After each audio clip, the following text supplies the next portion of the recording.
Winter ended this week in Europe, but it left negative marks that already affect spring.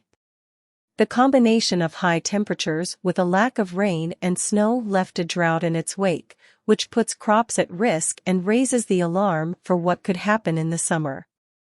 Last year, the continent had the hottest summer in history, with 20,000 deaths associated with heat waves. With 1.4 degrees Celsius above the average for the reference period, 1991 to 2020, this was the second warmest winter in Europe, just below the one that ended in 2020, 2.8 degrees Celsius warmer. In December, the central portion of the continent had peaks between 3 degrees Celsius and 6 degrees Celsius above averages. It was also a season of little rain and snow, almost absent below 2,000 meters.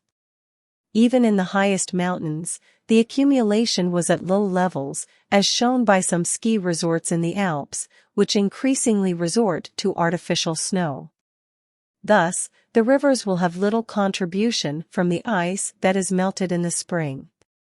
The situation is particularly worrying in the western and southern part of the continent, with droughts already present in areas of France, Spain, and Italy, but also affects the United Kingdom, Romania, Bulgaria, Turkey, and North Africa, according to a report by the Global Drought Observatory of the European Commission, released in the middle of this month.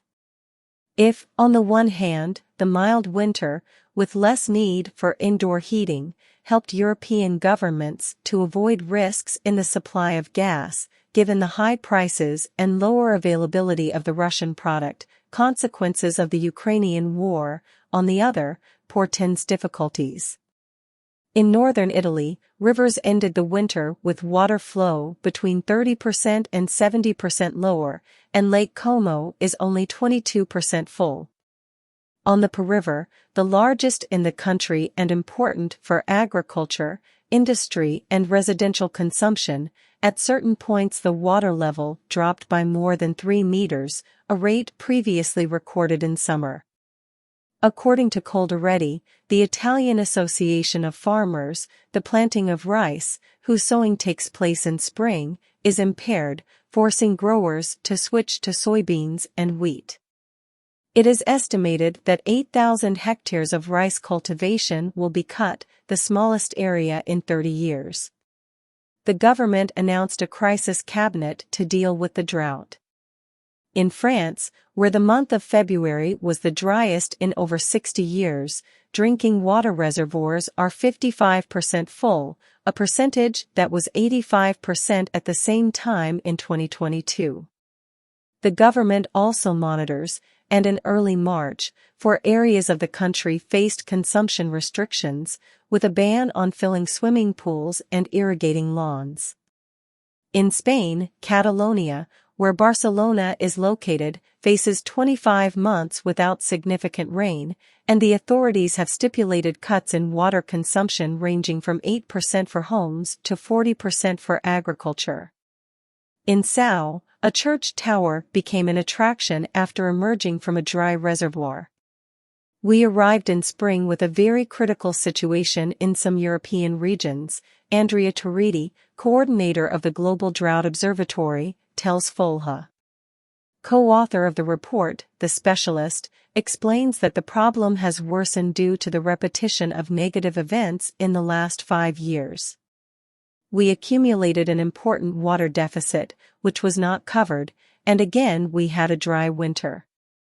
In some parts of Europe, we are witnessing a recurrence of events like this with ever greater frequency, he says.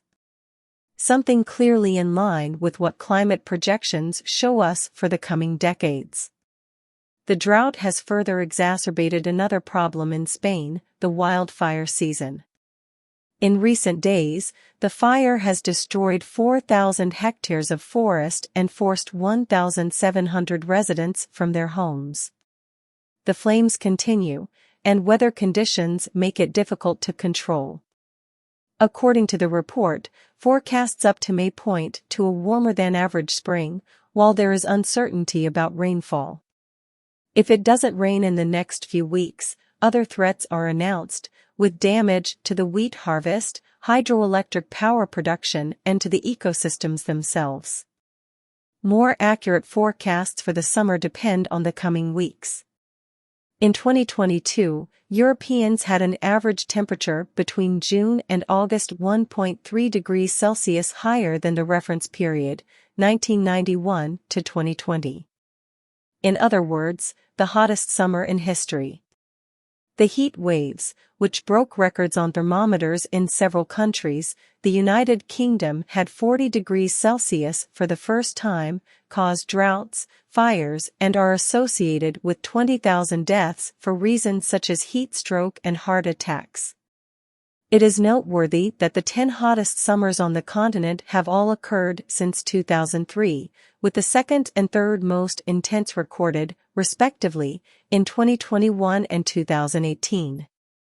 What we can certainly say now is that the models indicate the trend of a hotter than normal summer, says Toretti.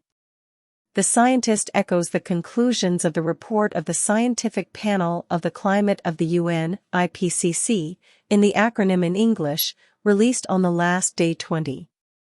Although drought in Europe is an increasingly frequent phenomenon and requires adaptation measures, there is still room for mitigation. We have to do both. Mitigating means reducing the global level of greenhouse gas emissions to contain warming within acceptable limits. But we must develop strategies for each sector to limit the impacts of extreme events like drought.